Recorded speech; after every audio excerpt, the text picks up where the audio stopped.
They're creepy and they're kooky, and they're back in their animated form. Let's talk about the Addams Family 2.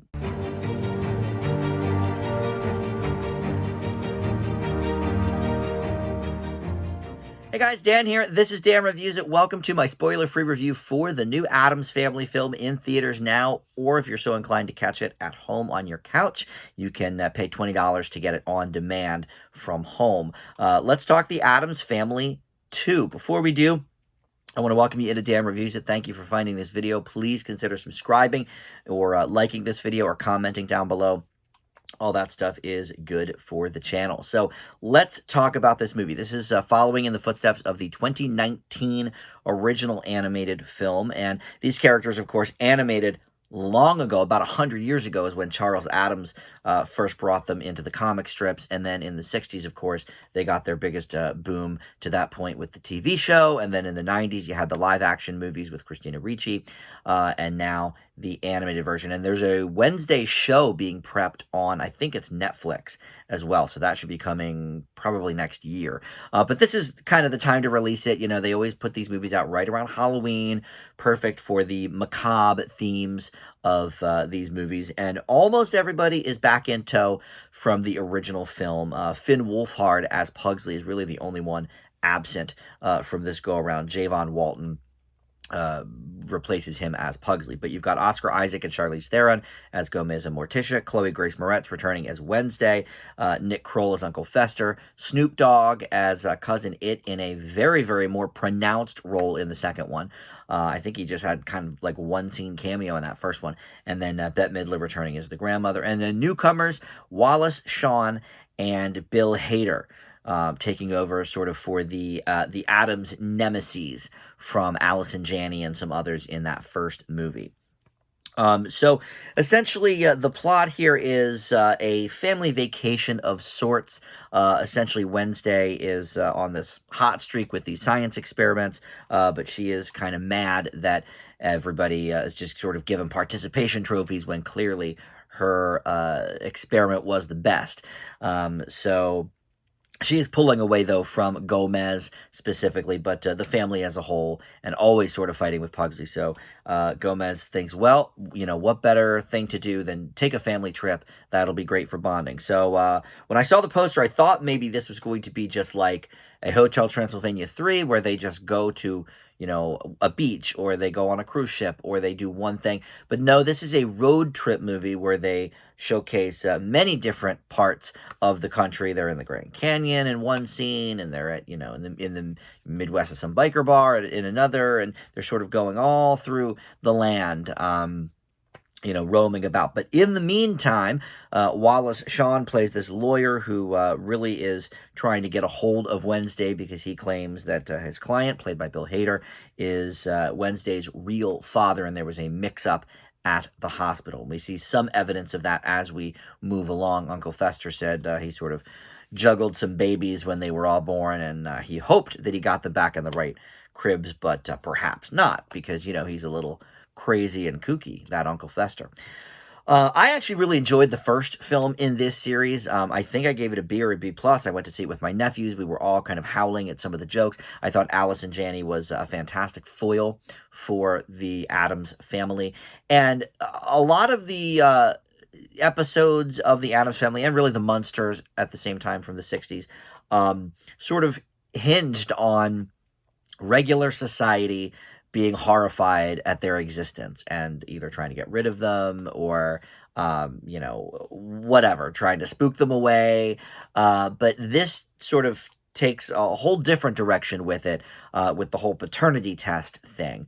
And that in itself would have been fine. I mean, it's been a bit done, but all right, we'll take that at face value. But the problem is, this movie has very little humor in it. It's just not that funny. And they try to do different gags. They try different puns. Oh, well, this, you know, this scene wasn't working out. Let's move them to another city, and then maybe that scene will be funny. And that scene's not funny either.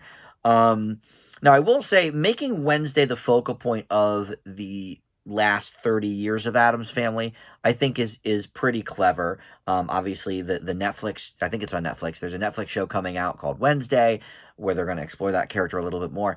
But the old 60s show was really more about Gomez and Morticia, and Wednesday was sort of there. But then in the 90s, when they did the Christina Ricci version, she sort of, because she was kind of a popular actress anyway at the time, or I guess she was up and coming, but it's one of the movies that kind of made her career. But she took front and center, especially in the second one, where she goes to camp. But having her be the focal point, I think, makes a lot of sense. She's probably the most interesting character, and that does continue here as well. But there just isn't really anything about this movie that makes it especially good. Like, it's not funny. It's got all of the, charm of, like, a kid who's high on pixie sticks. Like, it's just all these fast and furious, lights, changing set pieces, supposed jokes that are flying at you fast and furiously, and all of the references, all of these pop culture references, all these music references. It's just like, well, it's like they were in a boardroom and just said, well, let's drop this song here. Let's have them make this joke. But none of it lands. None of it is cohesive at all. It's just, let's move from one set piece to the next. Let's have them do what they're doing. Now, I will say the voice cast is still good here. Chloe Grace Moretz actually is great as Wednesday. When you see her on the screen, they don't do much different with her in her live action movies. Looks-wise, she's always kind of the same. She's always got that, little cute, she still looks like she's 15, even though she's like 25 at this point, probably. But she's always, even when she was 14, 15, had that like sort of demented side to her. That's why she was so great in Dark Shadows, another kind of bad movie, but she was good in it. And those sort of roles. So she makes sense for Wednesday, and her voice work is very good here. Charlize Theron, Oscar Isaac, everyone's doing a good job here, voice-wise, but nothing about this movie works. It's such a stark departure from that first one. I really enjoyed it, and I enjoyed the plot. Even the sort of villains here. The Wallace Shawn character sort of is fine, but Bill Hader is almost no different from the character in Cloudy with a Chance of Meatballs 2. Not his, because he plays Flint Lockwood, but another Saturday Night Live alum, Will Forte, played the villain in that. And these are both from Fox Animation Studios, so the animation looks very similar for both of these characters. And the take, I guess maybe because they both worked on SNL together and sort of played off each other in that way, the take from Bill Hader is very, very similar to Will Forte's villain in the first or the second Cloudy movie. So overall, this is just a bad movie. I laughed a couple of times, but not much. It's definitely a step down from most of the other animated movies we've seen this year. And this has been not the best year for animation. There's been a few good ones, Raya and the Last Dragon, certainly. But from the non-Disney camp, I mean, Tom and Jerry wasn't very good. I think there was one other one around that time, like the second Boss Baby, that was pretty average. This actually is worse than all of that, though. I'm going to leave Addams Family 2 with a D+. There just isn't much to recommend here. So if you do want to, throw away your $20, there's way better movies that you can watch on demand, even for your kids, even around, Halloween. This one is just a miss for me. All right, thanks for watching, and we'll see you back here next time.